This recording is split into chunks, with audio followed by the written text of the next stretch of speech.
What? The food? What? I mean, this is an area of history that's just like so deep. And over the baguette. Themes of empire, mission, inheritance, and destiny.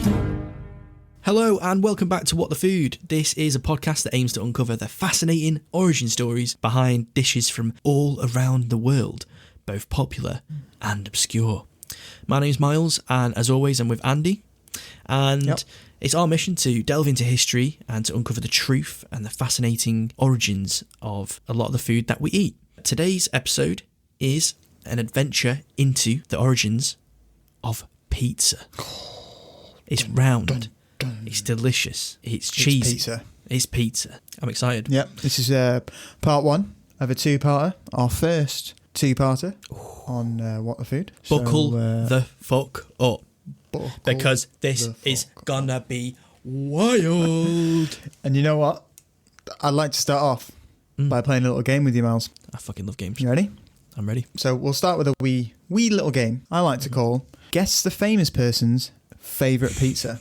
All right. I'm going to rattle off some names and I Yeah. want you to tell me what you think their favourite pizza is and your thinking behind why that is their favourite pizza. Okay? All right. Yeah. Great. Right. Ed Sheeran. Ed Sheeran, he loves a pepperoni pizza because he's ginger. Brilliant. I mean, it was an easy dunk, but yeah, fair play. No, his favourite pizza, according to various shitty news websites that I read, i.e. Daily Mail, Daily Star, The Sun, Most of them. is tomato sauce and chips. What? On a Yep. tomato On a pizza, sauce and puts up chips on a pizza? on his pizza. Ah, fucking Ed. What are you doing? Yep. Okay. All right. Each their own, I guess. Each to their own, yeah. Chance the Rapper. Chance the Rapper, Lil Chano from 79th. Calm down, lad. Lil Chano from 79th. He's from Chicago and they have deep dish. Oh. So I'm going to say he likes deep dish and I'm going to go pepperoni again. Pepperoni You've deep absolutely dish. smashed it out of the park. You've smashed it out of the park with that Have one. I? Yeah. No way. Yeah, his favourite pizza is pepperoni, Chicago style, deep dish. What the fuck? I don't stalk him. Yeah. You reckon? Yeah. Right, okay. Right, last one for this little game before we move on to the next one. Mm-hmm. Jennifer Lawrence. You ain't going to get this one. It's mad. Is it? I almost threw up a little bit when I read it. Oh, God. I'm just going to go for something like Hawaiian. No. So I'm going to read you an exact quote from an interview where she describes her favourite pizza. Ready? And this is worse than Ed Sheeran's tomato sauce and chips. Yep. Okay. Yep. Okay. It's called a chili pizza sandwich. You have a piece of pizza, you put chili in it, southern chili, with noodles, and then put another piece of pizza, and then you eat it like a sandwich. I think she meant like chili as in like chili con carne. Mm-hmm. Yeah. Like, you know, the dish. With chili. noodles. Noodles, I'm not... Well, Americans call noodle, it's like spaghetti. like yeah. spaghetti. So she's having Yeah. like a bolognese situation. Yeah, but she's butchering two dishes there. Three dishes. She's butchering chili by mixing it with spaghetti. She's butchering bolognese by using chili rather than bolognese. And then she's butchering pizza by putting all And that shit on what it. kind of pizza? Is it just a cheese and tomato pizza she's using? Just margarita. Oh, what a weird girl, man. Go back to the bloody 11th district. Yeah, that's it, mate. yeah. Well, how does it go? It's like... I don't know. Yeah, something like that. and then doesn't she sing a song in one of them? She's like sat by the river singing a little song. It's like when it's it like becomes a Tiny musical Dancer for a or something, isn't it? Hold me closer, tiny dancer. Count the headlights. A little whistle in there. She's doing everything. Dun, dun, dun, And then snow comes out of the forest. Lay me down, treat me, baby. What's the guy called that she's in love with? Oh, I don't know, mate. I don't know. Woody Harrelson. You're not in. She's not in love with him. That's not a character. That's not her love interest as a character. You I weird thought it was. fuck. Woody Harrelson. He's like 60. Oh no! It's the little guy from bloody I don't know. I don't know. Yeah, I know. Peter. I know you're on about. It's called Peter. Peter. Peter Pepper. Oh God. Now, moving on. I'd like to play a similar style of game, but instead of favourite pizza, it's guessing how these people eat their pizza. Do they eat their pizza with their hands, like a normal person? Or are they using a knife and fork like a serial killer? We'll start easy. Will Ferrell. Hands. Yep, correct. Donald Trump. Hands. No, knife and fork. Fucking hell! What? Yeah, mate. Come on, you should have got that. I thought, well, he's the greasiest guy going. I thought he'd just get right in there with his sweaty little tango hands. No, he's a knife and fork kind of lad. All right, fair enough. Patrick Stewart. Patrick Stewart, I consider him a very prim and proper man, so I would say knife and fork. Incorrect. With his hands.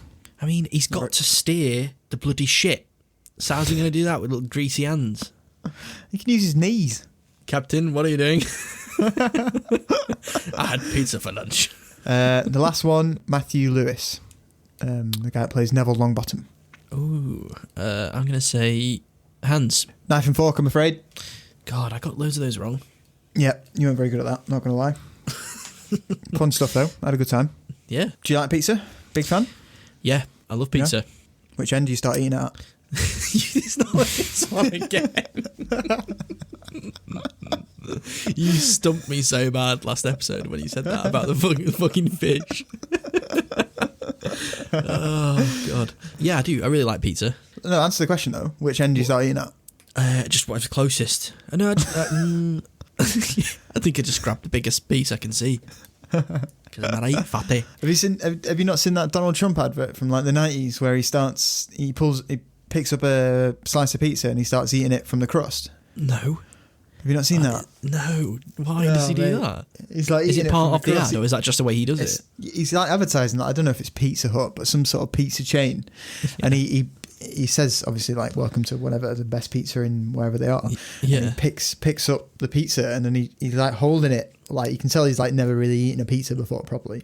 And he's like holding it dead uncomfortably. And he like puts the crust like, first. Like proper like husks over it and like bites the crust. Oh, what the hell? What? Yeah, mate. Oh my God. The driest part of it first. Yeah, Like, yeah, exactly. Oh my God. Yeah, no, I get the whole thing and I just roll the whole thing up into a wrap and I just eat it like a big rolled up chapati. Right. Nice. Yep.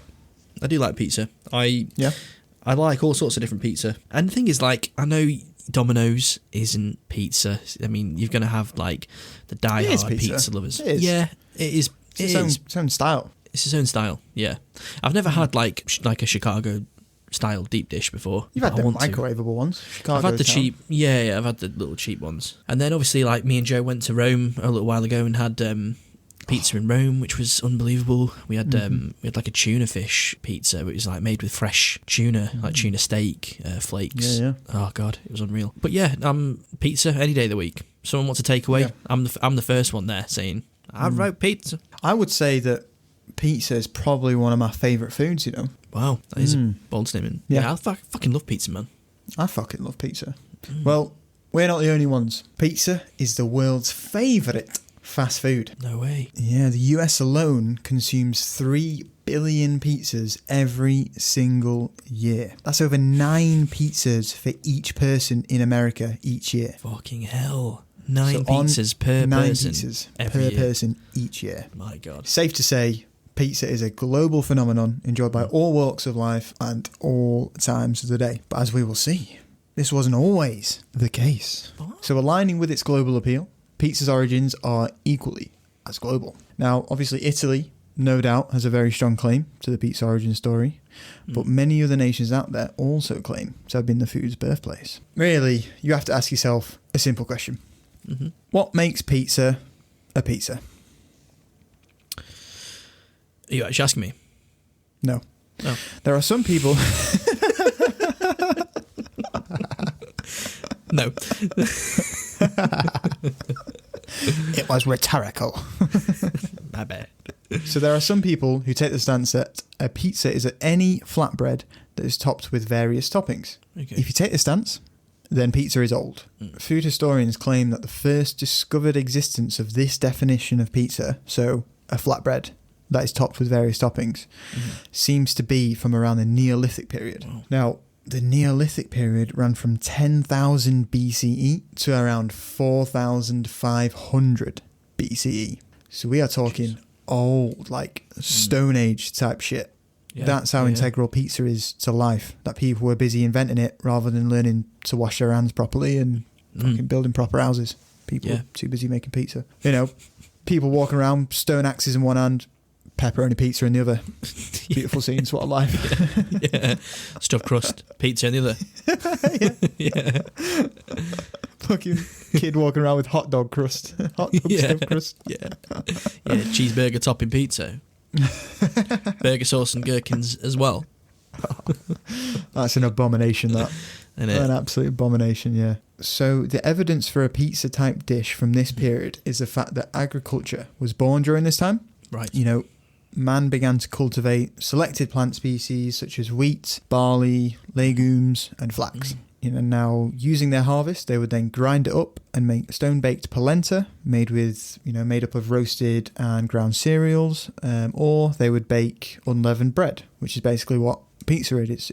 It's bread that's not really risen as much, really. Obviously, it does rise a little bit. You know, it puffs out, but you want to get the air out of it, really, to make it as flat as possible. What they were making here was, like I just said, it was basically just unleavened bread. Yeah. We don't really know if they were topping it with stuff or if they were just chowing down on the unleavened bread. So in my opinion, it's a bit of a stretch to call this pizza. I mean, there is yeast in this kind of unleavened bread, isn't there? Or is there not? I'm not sure. Because with the fact there is. In pizza, there is. In pizza, there is, yeah. I'm not sure if there was in this. Yeah, that's what I'm thinking. With unleavened bread, I don't think yeast was an active ingredient in that. I think that's what kind of prevented it from rising. I don't think they had access to yeast at this point. That's it. That's the origins of pizza. Goodbye, guys. Thanks for listening. Hit the like button. Share with your friends. We'll see you. More solid evidence for a food a bit closer to what we know as pizza begins to emerge around 30 BC. What is this evidence, you ask? I just heard you ask it. What is this evidence? Well, it's Virgil's Aeneid, of course. Whoa. Do you know who Virgil is? Or what the Aeneid is? I know that Virgil is some kind of really old poet dude from Italy or something. Yeah, kind of. Pretty much spot on. Well, Publius Vigilius Mario was an ancient Roman poet of the Augustan period. He wrote 3 incredibly famous poems, one of which was the Aeneid. So Virgil is a bit of a big deal. You know, he's ranked by many as Rome's greatest poet, and the Aeneid has been considered the national epic of ancient Rome since it was written. So big deal, pretty big deal. So the Aeneid is a poem that tells the legendary story of Aeneas, a Trojan who fled his home city, the city of Troy, which had been destroyed by the Greeks thanks to Orlando Bloom, and travelled to Italy, where he became the ancestor of the Romans. Is that the time when the Greeks wheeled in the horse and did the whole... Yep, that's it. Yeah. Okay. No. The Greeks were inside the horse. Yes. The Trojans wheeled in the horse. Yes, that's it, as a gift. As a gift, yeah, and they all snuck out of it at night. That is mad. And breached the walls. Mad bastards. Can you imagine that actually happening? Yeah. It's all Orlando Bloom's fault as well, just because he couldn't keep it in his pants. Couldn't keep it in his pants. And then Brad Pitt was just kind of like, get in the horse, everyone, let's go. And he got shot in the ankle, didn't he? Yeah, by Orlando Bloom in the end. Yes, that was it. He's now married to Katy Perry, Orlando Bloom. Yeah. He's had a hell of a life. Yeah. So it's basically a pro-Roman poem that positions Aeneas as the founder of Roman greatness. Now, the Aeneid itself is a book that is comprised of 12 separate books and spans a total of 9,237 lines. Right, Virgil, okay. You can't say it's a book and then sneak in 12 other books, alright? It's 12 books. You can't trick us all into reading 12 of your books by just putting them all together and calling it one book, alright? Miles will now read all 12 books for you. Chapter We're only interested in a couple of them. So, the bit that we're interested in the Aeneid reads, Beneath a shady tree the hero spread his table on the turf with cakes of bread, and with his chiefs on forest fruits he fed. They sate and not without the gods' command, their homely fare dispatched the hungry band.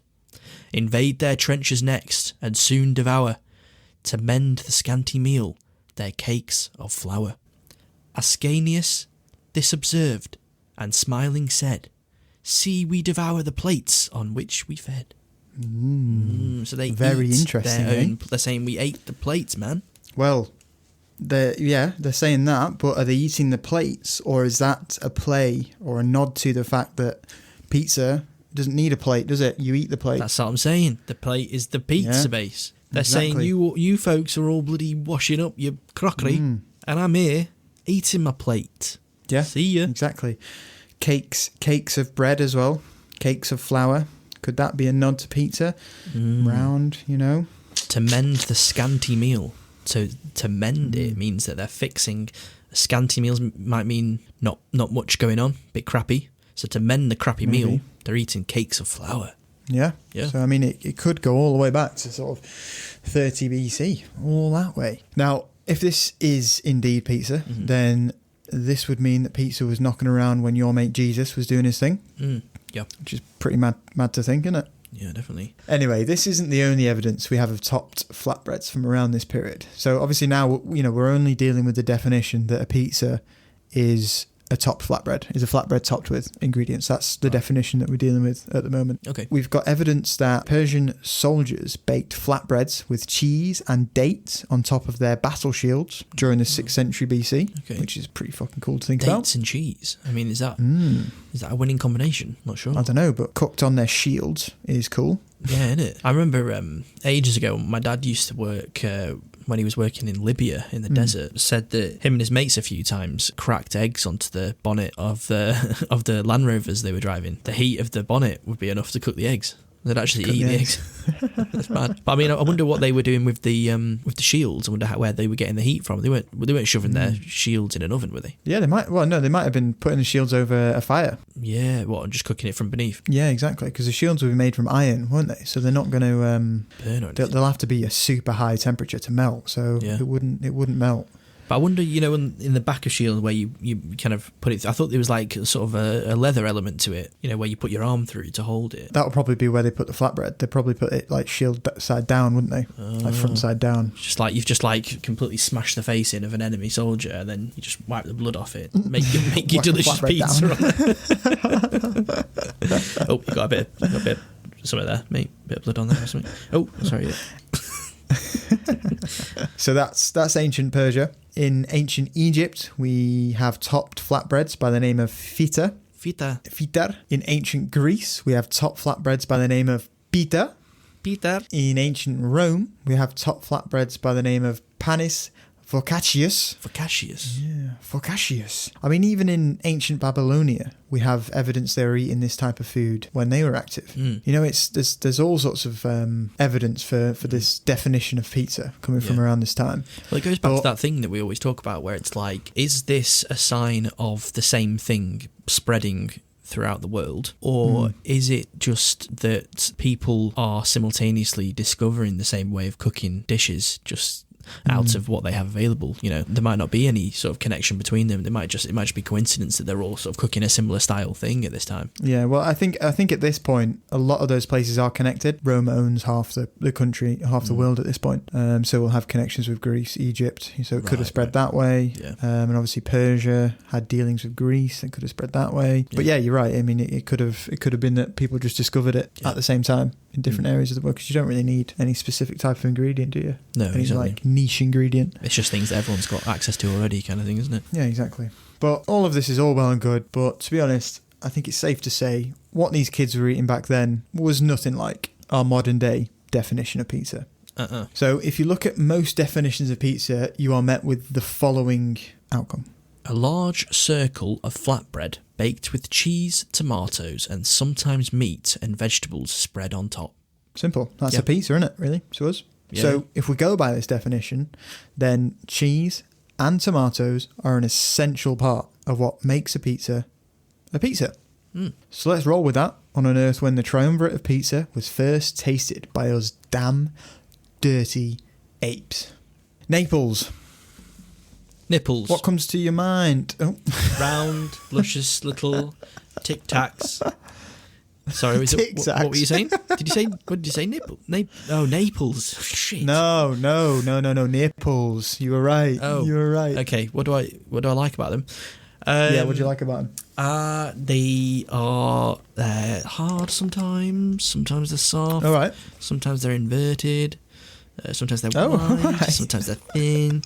Sometimes they're angled outwards at strange angles. Sometimes they're inwards. They're really good on pizza as well, aren't they? Go all crispy. Oh God, that's horrible. That's horrible. Just like picturing cooking instead of pepperoni slices, you've just got nipples. Why did you go there? Oh no, Naples. Naples. Shit. Okay. Naples. What comes to mind when I mention Naples? What's the first thing that you think of, Miles, when I say Naples? I think of the football team. The football team? Yeah. Napoli. Nice. Just the blue kit. Yeah. That's it. Yeah. Just that. I don't know much about Italy, to be honest. I'm going to come clean here. My geographical knowledge of Italy is lacking somewhat. So where do you think Naples is? I feel like Naples is going to be southern Italy. I feel like it's quite a hot region. Yeah, I just don't know much about Naples, to be honest. I think my generally Italy is a bit of an anomaly to me in terms of the places and Well, you've come to the right place because we're just about to go into a bit of the history of Naples. So Brilliant. You've absolutely smashed it, mate. Yep. Get a free history lesson here. Woo! Woo, baby! So for me, when someone mentions the word Naples, I think of the football team. Specifically, I think of Maradona. Yes, that's it. I think of Mount Vesuvius, and I think of pizza. Pizza. Yeah, I mean, a great quote to sum up Naples comes from a lady called Lillian Whiting, who is an American journalist. She states, Rome is stately and impressive. Florence is all beauty and enchantment. Genoa is picturesque. Venice is a dream city. But Naples is simply fascinating. Cheers, Lillian. Thanks, Lillian. Thanks for coming in today. She loves Naples, then. Yeah, but that's I think that's a really succinct way of comparing Naples to the rest of Italy. Yeah. I think it's not the prettiest of cities. Like, as we'll see in a moment, it's built on poverty, really. Right. But there's just something just fascinating about it. There's something just like so enticing about it. That it is up there with the big cities in Italy. But yeah, much like many or all Italian cities, Naples has a rich history. Naples has been inhabited since, again, the Neolithic period. It began its life as a city, as a Greek-controlled settlement that grew rapidly under the influence of a powerful Greek city-state known as Syracuse. It continued its growth, allying with the Romans against Carthage, and soon after that, it was actually taken over by the Romans themselves. I'm just going to fly through just like a brief history of Naples. Like, I'm brushing over this shit like it's all simple and now interesting happened, but it's obviously not the case. Like, incredibly diverse area. Yeah, exactly. Like, it changes hands. Like, who controls Naples changes hands so many times. But if you are interested in reading more about the rich history of Naples, go check out The Shadow of Vesuvius, A Cultural History of Naples by Jordan Lancaster. Great book. I used it for some of this research. And like as well, I think a lot of dishes coming up will take us back to this area of time and this area of the world as well. I mean, Italy is synonymous with loads of different dishes, and I'm sure a lot of the stories and origins behind those dishes will bring us back to this time period. So, that hopefully should be an opportunity for us to delve into this period of time in a bit more detail. Yeah, exactly. So after being controlled by the Romans, it eventually became a duchy ruled by the Byzantine Empire, followed by becoming part of the Kingdom of Sicily, which was founded in 1130 by Roger II. Sick name. Roger. It's like amazing names going through this period, and you've just got Roger. Roger turns up. You're right, guys. Yeah, but the second as well, so there's someone before him. Yeah, you the fuck was Roger the first. After being part of the Kingdom of Sicily, Naples eventually split off into its own Kingdom of Naples in 1282 and was later controlled by the Spanish Empire. They were everywhere, the Spanish, weren't they? Yeah, this is what's important for us now. Naples was controlled by the Spanish right up until 1714, so a decent amount of time. How long? That's like... from 1282 to 1714, so like 400 years, something like that. Wow, okay. But what do we know about the Spanish during this time, Miles? We know that they were devout Catholics. What else were they doing? They were conquering the rest of the world. They were discovering different food items. They were... That's it. Yeah. Nail on the head. They were exploring the New World and bringing home all of that wonderful American produce. I think the Spanish have shown up in almost every episode we've done, I think. I think they have, yeah. Like, I just never, before doing this, I never realised like how much of a stamp they had on the discovery of the food items that we eat. Like, they're just so integral. Yeah. They're everywhere. Well, I don't really know much about Spanish history apart from the Spanish Armada. And that, we only know about that because it was a British victory. Like, we don't really get taught. I think we've still got a bit of a rivalry with Spain, maybe. So we just don't really teach it in schools. Yeah, it's weird, isn't it? Like, we just don't really know anything about them. So we've got the Spanish Empire holding Naples. They're exploring the New World. They're finding all this new tasty stuff and they're bringing it back to Europe. By the 17th century, under the Bourbon kings, Naples had become Europe's second largest city, second only to Paris. That's how big Naples was.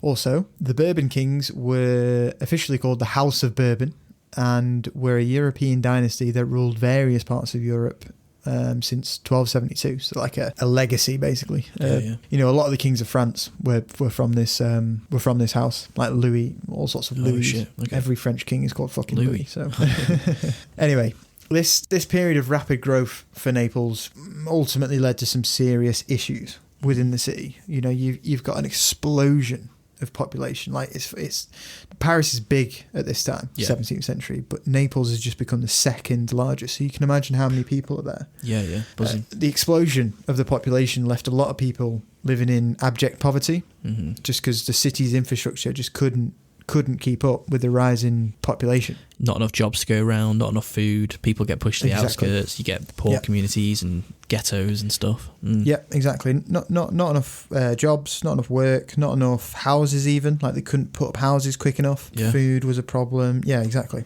It was not a good state. So those people who were living in poverty actually had their own name. They were known as the Lazzaroni. Lazzaroni or Lazzaroni, one of the two. Either or. It's kind of a cool name for being poor.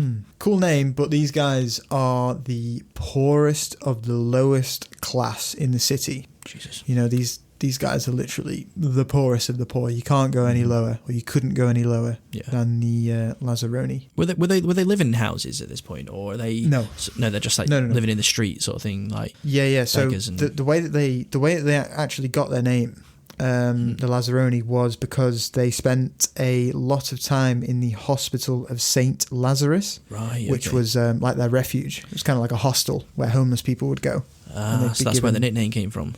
Yeah, exactly. Yeah, they got by begging. They got by like finding chance work, one-off like dock. Obviously, Naples is a port, like a massive port, so dock jobs. You know, transporting stuff on and off ships. Yeah, exactly. These guys are obviously, they're having a bad time. Yeah, you know? It's rough. Yeah, it's rough. They're moving from pillar to pillar in search of work and will do pretty much anything to get by. You know, even the luckiest of the lucky they lived in small huts, which is fucking nothing. You know, they've got no place to live. What does this tell us?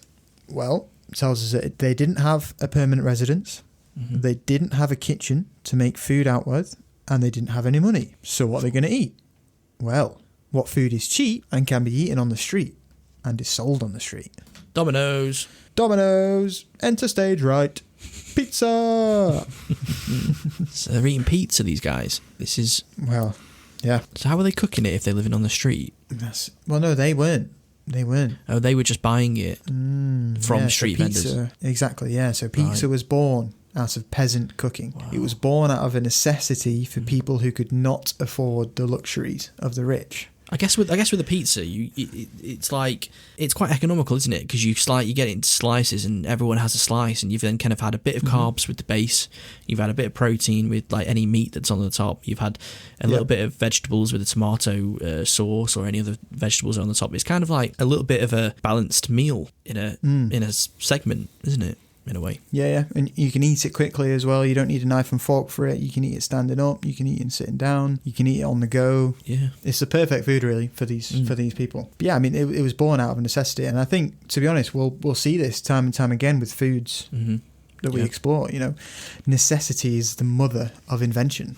Yeah, it's when people are backed into a corner, that's where the results come. You know, when people have no choice but to survive on whatever they've got, they'll find amazing, creative ways to turn what they have into something magical. Like you said, we'll see it time and time again, and we've already seen it quite a bit as well in the few episodes we've done. Like, just what people have available is what they use, and they just have a way of doing it, don't they? Yeah, exactly. Now, these early versions of pizza would have been incredibly simple. Yeah. You're talking like unleavened bread that was topped with garlic, lard, and salt. Jesus, that sounds not sure about the lard, salty, to be honest. Yeah, it's really greasy and salty. Like that fatty, salty mouthful. Yeah, God, gonna need to bloody have a gallon of water after one of those. Jesus Christ.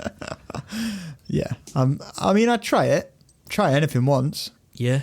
But I'm not sure I'd be the biggest fan. No, I think lard is one of those things that, like, we just... I mean, you can still buy it in tubs from the supermarket, and I'm sure, obviously, some people are buying it, otherwise they wouldn't stock it, but I feel like it's a generational thing. Like, I'm pretty sure that my granddad still uses lard for certain things. I think when he makes, like, pie crusts, instead of butter, he'll use lard and stuff like that. I think it's quite like an old-fashioned thing to use in cooking. It's kind of not used as much nowadays. But yeah, lard. It is just, like, condensed animal fat, isn't it, essentially? Mm-hmm.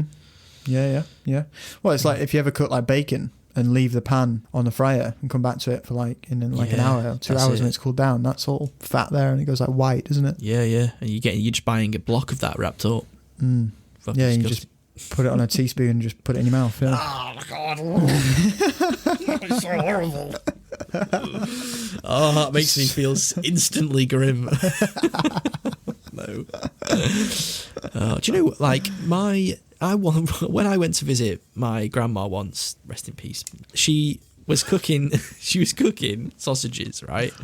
And she was cutting the sausages up, and the knife that she was cutting the sausages with had a bit of the raw sausage meat on the knife. And I saw her grab that piece of raw sausage meat and put it into her mouth and eat it. Mate, I've seen old people do that. Mate, and I felt so ill. And I was like, Grandma, what are you doing? Like, you're going to get ill. What the fuck, man? Yeah, and she was like, no, it's fine. Don't worry. It tastes good. And I then, like, forgot about it. Now she's dead. Now she's... Oh, no.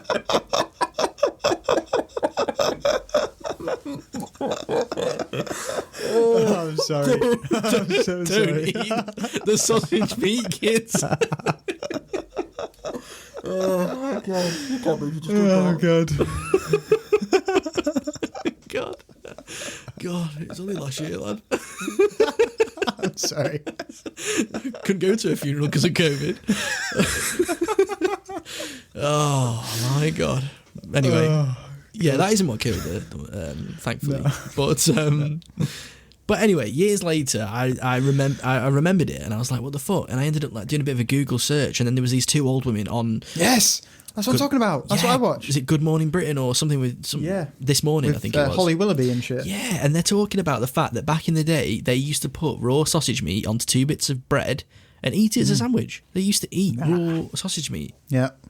What the fuck? Squeeze it out the casing and just fucking chow down on it. Oh my God. Like, she was like, yeah, just spread it on there. It spreads really easy. It's a bit of salt and pepper. And what? You don't eat raw pork? My God. Anyway, so I just got there from lard, but yeah, just old people just do shit weird, mate.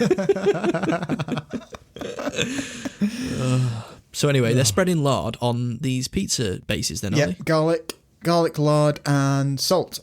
That was the first sort of versions of the pizza they were eating in Naples. Now, it wasn't long until more combinations were soon sort of concocted. Although here's a bit of a curveball for you.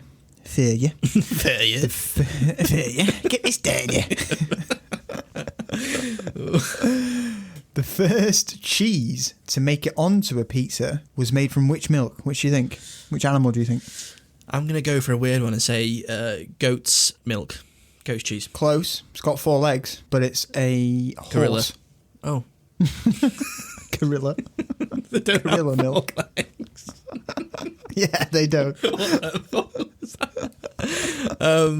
Let's just forget I said that. So horse milk, what the hell, man? Horse milk. Horse milk cheese on your pizza. Oh god, do you know what? There needs to be Yeah, a I'm restaurant that opens and it just makes these ancient recipes. Well, that's what we're going to do. That's the ultimate goal, isn't it, for this? I thought. This, yeah. It's the what the food restaurant opening up soon. Yeah, that's what a great idea. Yeah, we just make classic Like really old shit tasting food. fucking bland unleavened bread with lard on it and a bit of garlic rubbed on it. $20.99, please. You eating some classic stuff today. Yeah. Horse cheese fucking pizza. Everyone's vomiting all over the place. You wanted old food, guys. You fucking got it. You're paying me, remember? Yeah, I'm not for it, to be honest. I wouldn't be messing around with anything made from horse milk. Nope. No, thank you. not at all. You can keep that in the horse.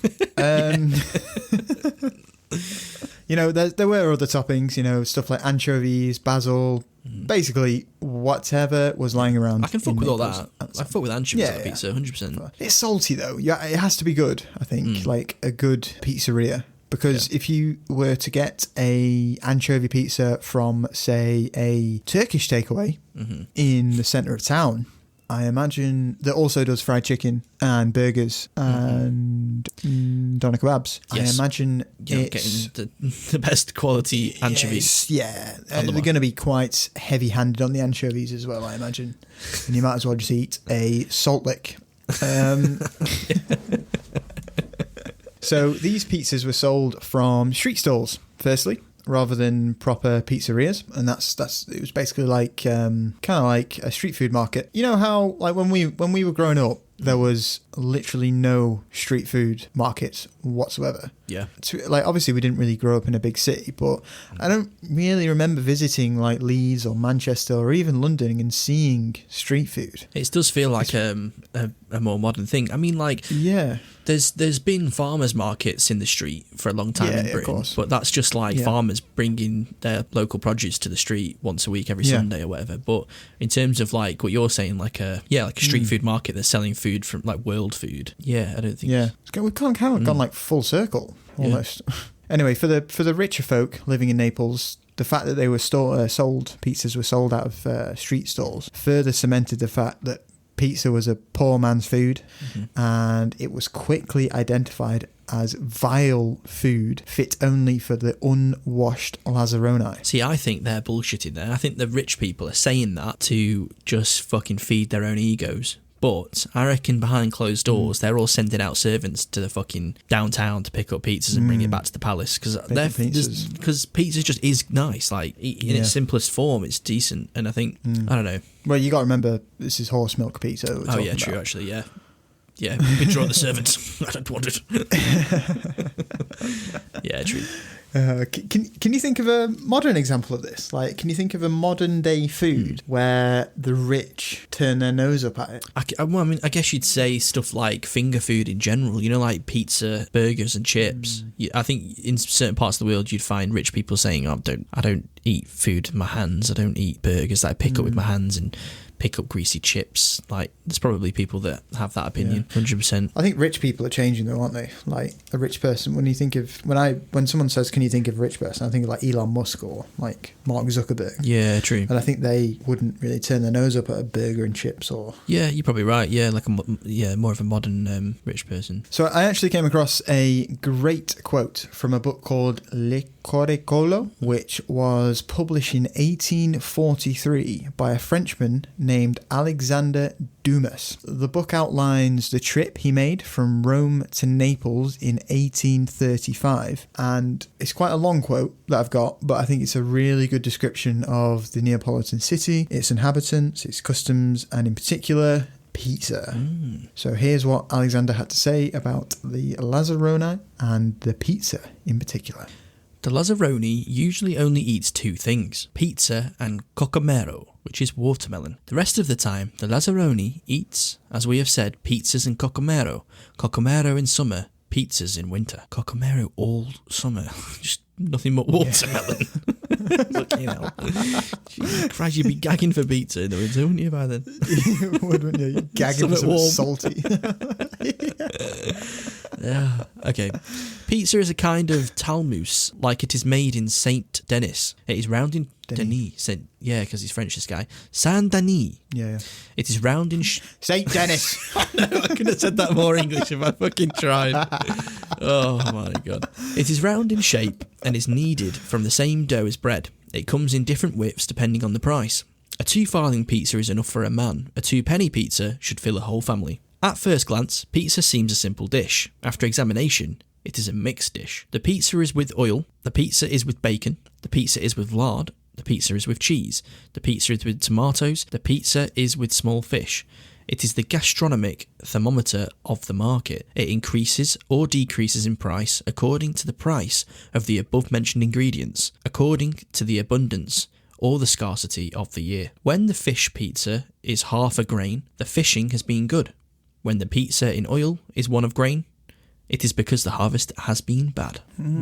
I thought it was a super interesting. It's basically like pizza's got its own economy. Yeah. It's like it changes, depending on what you've got on it. It can be as expensive and glamorous as you like it, or as simple and cheap as you want. Yeah, and the price of it will change depending on if it's been a good year for fishing, if it's been a good year for milking, or it's been a good year for rearing pigs. Obviously, for the bacon, it fluctuates with the rest of the economy, which I found very interesting. And this is in 1835. They're doing it. So things are fully underway at this point. Yeah. So before we go sort of into the origins of the first ever modern day pizza. So, modern day pizza for us is the bread, obviously the base, tomatoes and cheese. So you're talking margarita, basically. Before we go into the origins of that, we first have to look at the individual ingredients that make up a margarita. We've already gone through the bread side of things with the unleavened bread being consumed by humans since the Neolithic period. So instead,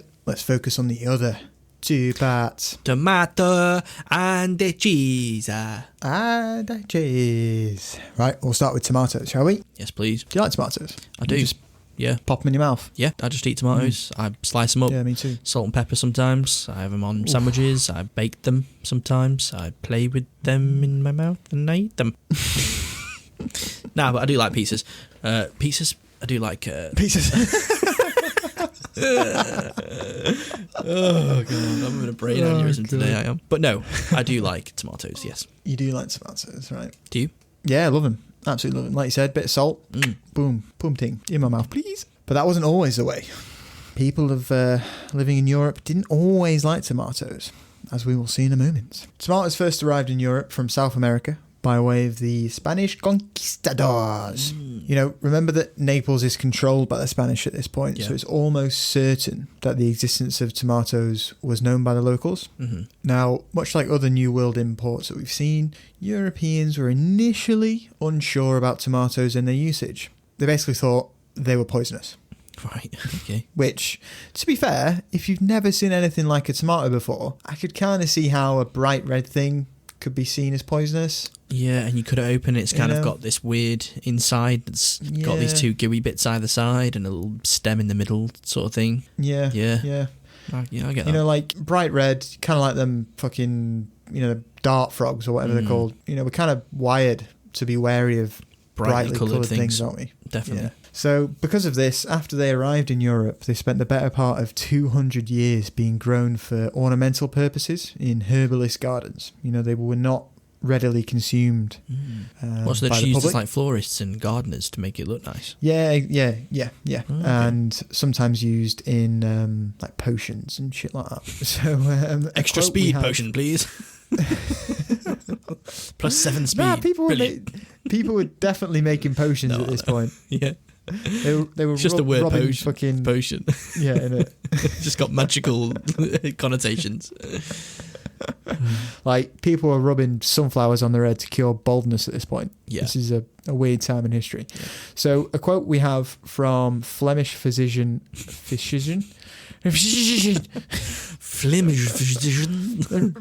physician. That's a hard word to say. Isn't it? A quote from Flemish physician. No, that's not right. Physician. Physician. Physician. Fizz. A quote from Flemish physician Rember Dodoens reads... That is the hardest. That's such a hard sentence. Flemish physician Rember Dodoens. Fuck this dude. Just read the quote. Fuck the guy, man. Okay, he says... This is a strange plant and not found in the country, except in the gardens of some herbalist, where is sown. The complexion, nature, and working of this plant is not yet known, but by that I can gather of the taste. It should be cold of nature, especially in the leaves, somewhat like unto the mandrake, and is therefore, also, it is dangerous to be used. Not popular. No, not popular at all. But you're saying there it should be cold, should be eaten cold. Yeah. I think so. No. So I read into that. So cold of nature. So this is like some ancient Roman, ancient Greek botanical theory. Oh, okay. This. Yeah, it's something called the Galenic theory. It was formulated by the ancient Greeks and then improved by the Romans. And it basically, all plants offered a blend of 4 inherent qualities: hot, cold, moist, and dry. Eating them could either be beneficial or dangerous, depending on the current state of your body's 4 humours. And the 4 humours were blood, yellow bile, black bile, and phlegm. Fuck, you know. Basically, you only want to eat plants that are balanced, that have a blend of all 4 of the inherent qualities: cold, Right. moist, hot, dry. What a weird way of looking at it. Yeah, weird, wasn't it? Very Is weird. there any science to back up that, or nah? I only looked like a top baseline of it, but tomatoes were deemed to be moist and extremely cold, which would have been highly problematic because eating cold, moist food was thought to result in a large excess of phlegm. Right. We made some fucking terrific things up, didn't we? Yeah. Absolutely great imaginations. Isn't it? Just like, oh, don't eat that, you'll have spots on your anus 14 days and 7 nights after. And it's just like, where the fuck are you getting this information from? But you never question them though, do you? No, I know, you'd be like, I don't want that shit. This is cold in nature, so your tongue will swell and you will choke before dawn. Okay. I ain't having that. I ain't having that. I ain't having that shit. But then no one tries it. No one realises it's actually safe because everyone's so scared of it. Cause, exactly. Yeah. Exactly. Anyway, so the tomato is in Europe and basically nobody wants them. Mm-hmm. So what happens when demand goes down? The price goes down and things become cheaper. What did the people of Naples not have a lot of? Money. It is for that reason that the people of Naples began their lifelong love affair with a tomato. We like a tomato, hello. It's all like a tomato. It's cheap and I want to eat it every day. Hey. Make it into a sauce. Make it into a sliced sandwich. Make it into something for the grandma. Put string around it and make it into a pearly necklace for grandma. Pearly necklace. Tomatoes. Hey, my necklace has gone mouldy. My necklace gone mouldy. Grandma's necklace gone mouldy. Who make a necklace out of tomato? I say don't do it. You do it anyway. Now she feel ill. She have it under her neck too long. I seen she got spots on her anus. She ate it. She showed me. I felt sick. I threw up straight away when she showed it me. So, fun little fact here about tomatoes. They were originally bright yellow in colour. And this is where we get the name Pomodoro from. No way. You know, like Pomodoro tomatoes? Yeah. Pomodoro translates to golden apple in Italian. So they were yellow. Right, okay. Yellow in colour. So what, they've just been apple. Genetically modified into becoming red? Just changed over time, yeah. Evolved. There's actually one man that can be held responsible for Naples and the rest of southern Italy's love of tomatoes. This man is called Vincenzo Corrado. It's called Vin Diesel. What was his name? Vincenzo Corrado. Vincenzo Collado. Yeah, and he famously wrote the book called The Fast and the Furious. So the man is called Vincenzo Corrado, and he famously wrote the book Il Cuco Galante in 1773. I think I did quite a good accent there. Yeah, it was banging. Cuco Galante. What's this book about? So in this book, it's basically a recipe book, but Right, okay. it's heavily tomato-based. It's featuring shit like tomato and basil soup. Every Tomato single dish is made with tomato. Every single dish. Hey, carrot cake? Use tomato instead. Tomato cake. Tomato cake. You want to have chicken pie? Throw the chicken away. Tomato pie. Tomato pie. Yeah, I mean, yeah, it's got tomato and basil soup, tomato sauce flavoured with chilli and garlic, a whole dish of baked tomatoes stuffed with anchovies, garlic and olive oil. Safe to say that by the time Vincenzo died, tomatoes had become a staple in Naples. Yep. And he died around Red Man, having consumed tomatoes for 3 meals a day for 70 years of his existence. The tomatoes took him from us. So we've got the tomatoes in Naples. You know, they're becoming more and more popular because they're cheaper. Nobody else wants them. And we've got Vincenzo doing his work to promote the use of tomatoes in cooking. Now we move on to the cheese. Don't have a cow, man. The cheese. A buffalo and mozzarella. Yes. A divine gift sent by Odin himself. I could sit down and just eat balls of this shit till my arteries gave out. Yeah. Literally, I love it. When we went to Absolutely Rome, I ordered a starter, and it was a ball of mozzarella and some ham, like cured meat, and I fucking couldn't eat my main. I couldn't eat any of it. The size of this ball of mozzarella they gave me, and the amount of cured ham they gave me, mate, it was fucking huge. I ate the whole thing, and I just didn't have any space for any of my main course. Fucked it, didn't I? No. Drinking red wine at like 11 in the morning doesn't help either with your appetite for food. Fills you up. Was it mozzarella or was it fior di latte? I think it was mozzarella. Right. Pretty So sure. fior di latte is a type of mozzarella, but it's more creamy. It's like super creamy in the middle. Basically, like when you cut into it, it kind of runs out a little bit. Oh wow. Yeah, no, it wasn't that. That sounds nice. Yeah, it's next level. When we were in Florence, they had like an open top market where all the bottom, the first floor was like your meats and cheeses and veg and stuff like that, and then the top floor was like street food. And they had a fior di latte stand, and I literally ate like 6 balls a day. My God, what'd you have it with? Is it just give you balls? Just eat it by itself. Really? Yeah, salt, pepper, and if you want balsamic vinegar, they just put that on top of it as well. Oh my God. Top stuff, love it. Buffalo mozzarella. It's made from a buffalo milk and has been produced in the Campania region. Naples is the capital of this region since the 16th century. So Naples really is like the grandfather of this dish, isn't it? Yeah, it's like really is. The poor people using the unleavened bread. It's their love for cheap tomatoes. This cheese as well. It's just like it's a very Naples dish. This, isn't it? Definitely. But to be honest, I'd always associated buffaloes with like America.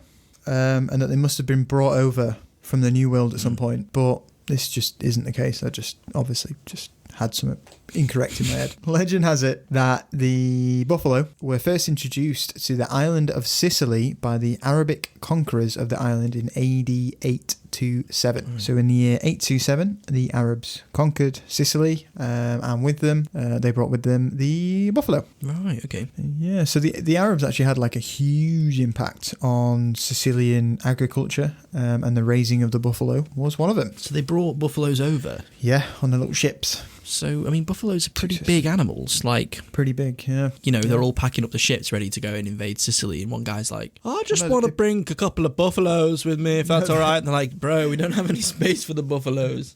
I know, but I think they'll be... They probably weren't part of the fucking advanced force that went out, the military force. They're riding buffaloes into battle. Not only do they provide us with soft, squidgy cheese, but they also run men down. I'm picturing like D-Day landings, and then instead the first boat gets to the shore, and instead of men running out, it's just buffaloes. A whole boat full of buffaloes. Release the buffaloes. I was going to do a noise, but I don't know what buffaloes sound like, to be fair.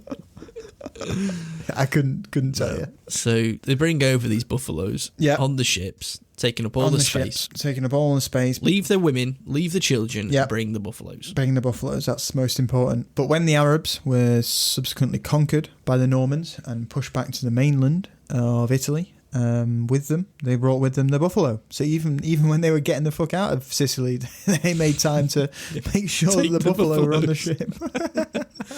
Leave all the children that we've had and leave the wives. Bring the buffaloes. They love mozzarella. So they took with them. What? I mean, how do you? I don't even know like the logistics of that. Like, surely the buffaloes have mated. You've got a shit ton of buffaloes. Like, you would just leave the buffaloes, wouldn't you? Yeah, you'd have thought, but they obviously you just take a male and a female, and you're just like, right, done. Yeah, exactly. So anyway, we've got the buffalo on the mainland now, and they're there to stay. So buffalo milk itself has a much higher fat content than cow's milk, and when made into cheese, it delivers an incredibly rich and creamy texture that just want some mozzarella now. Getting so moist. Cow milk mozzarella is a thing, and it is still a thing in Naples, and it was even a necessity in World War II when... This pains me to say this, but when the retreating Germans slaughtered the region's supply of buffalo so that the Allies wouldn't get a taste of that sublime mozz they were fighting over. See, that says everything you need to know about the Nazi Germany. The Nazis, yeah. Yeah. So you can create mozzarella from cow's milk. It doesn't. So it's something to do with the process of the creation of the cheese that turns it from like a hard cheese into the soft. It's like something to do with the process of it, isn't it? Mozzarella is fresh cheese. Right. Any cheese that is a bit harder is usually aged for a period of time. Or shit like brie, it's got that like rind on it. Mm-hmm. That's been aged as well. Yeah, but mozzarella is just like as fresh as it comes. Fresh. Yeah, exactly. That's why you normally buy it in a like a bag of liquid, whatever that liquid is. It's because it's fresh. Right. Okay. Fresh cheese. Without that liquid, it would just go nasty. Yeah. So the Germans have killed all their buffalo supply, so they had to switch to cow milk mozzarella. Whilst the supplies of buffalo replenished. But thankfully, they did replenish, and we are blessed with more mozzarella than we could ever eat nowadays. So it's all good. Yeah. So we've got the bread, we've got the tomato, and we've got the cheese, which bright-eyed kid with a bushy tail thought to put all three together. The first modern-day pizza. Hit me. So if you were to visit Naples today and wander around the rickety streets, taking in the salty sea air, enjoying the local culture, turning down pizza with lard on it. I'm okay, thanks. Thank you. No worries. Okay, thanks. Taking a bite of horse milk cheese, you come across, obviously, hundreds of pizzerias. Yeah. Each of them will have their own claim. Well, each of them will claim to have their own hand in inventing the first pizza, the margherita. We've been here before, haven't we, with this kind of thing? Yeah, exactly. I made it. No, I made it. No, I made it. Yeah. However, for some people, it's plain to see who was the first. There's no questions. It's plain for some people to see. According to those people, the first place where the modern day definition of pizza was created by Pizzeria Brandi. Brandi? That's the name of the place, is it? Yeah, Pizzeria Brandi. Brandi. Pizzeria Brandi is a pizzeria located near the Plaza di Plebiscito. Plaza di Plebiscito. Oh, I know the place. Oh, I know. That's just left of blah, blah, blah, blah, blah, blah, blah. Anyway, it's near some Platz in Naples, and they even have solid proof to back up their claim. In 1889, the most famous pizza chef in Naples, Raffaele Esposito, was given the task of cooking for King Umberto I and his wife, Margherita, Queen of Savoy. Queen Margherita. Here we go. So the story goes that the royal couple were fed up with the rich French cuisine that they were plagued with constantly. Plagued with? Tough life. Yeah. Ah, God, all this really exquisite meat. Oh. Everyone else is really poor and they're just gorging themselves and getting fed up of it. Yeah, exactly. But yeah, they wanted something a little more basic to enjoy whilst on a holiday to Naples. You know, they're living a tough life eating this buttery ass crepes and fresh baked baguettes and Yeah. shit like that. They want Amazing some a little vegetables more. and fruit. Yeah, exactly. So Esposito rose to the challenge and made them 3 varieties of the local delicacy of Naples. So the last of the 3 pizza, it doesn't actually say what the first 2 are, but I imagine there was some variation on lard, Horse. garlic. Salt. Exactly. Horse cheese. But the last one, the last pizza, Esposito topped with tomato sauce, fresh mozzarella, and fresh basil. Oh, there you go. Fresh basil. Some say he chose these 3 things to signify the colours of the Italian flag. I've heard that. Obviously, before. you've got red. Mm. Yeah. Now, whilst this could be true, I think, to be honest, this isn't going to be the first time that he's had this pizza, is it? No, he wouldn't serve it to such royalty without at least having an understanding of how it tastes. Nah, surely. he'd have done a trial run and found out that it slaps, and he would have been like, this is more than good enough to blow the Queen of Cabbage's mind. Yeah. Like, this is going to be sick. But it's a nice story, though, isn't it? Yeah, yeah. Well, it's the 3 things are the colours of the flag. The Italian flag, yeah. Just, I think it's just a nice coincidence. I think. Yeah, I agree. Because just the flavours just go together so well, don't they? Like basil, cheese, and tomato. It's just like a marriage made in heaven, isn't it? It's Yeah. So the supposed proof that Brande has is a letter from the cabbage herself declaring that this final pizza to be delicious and thanking Esposito personally for serving it to her. So that's the proof that they have. The letter. They have a letter that apparently is from this Margherita, Queen of Savoy, to Esposito. It's quite a strong claim, that, I'm not going to lie. It is. Now, there have been investigations into the legitimacy of this letter. In my mind, just got the image of like a whole police department just working on this case. Like we've had a homicide and they're just like, ignore that, we need to figure out the story of Margherita. we need to know. You're not far off. So the guy that was conducting the investigation, or has conducted an investigation, was a guy called Zachary Noack, who is the Assistant Director of Food Studies at the Umbra Institute in Perugia, Italy. Okay. And he disputes the story altogether and brands it as mere folklore. Whoa. Has he got a counter story? Yeah, so what he did is he looked at the note that the Brandi brothers had that was from the Queen of Savoy, and he compared it. He looked through the National Archives and compared it to another letter that was sent out. Clever boy. And basically the signatures don't match, according to him.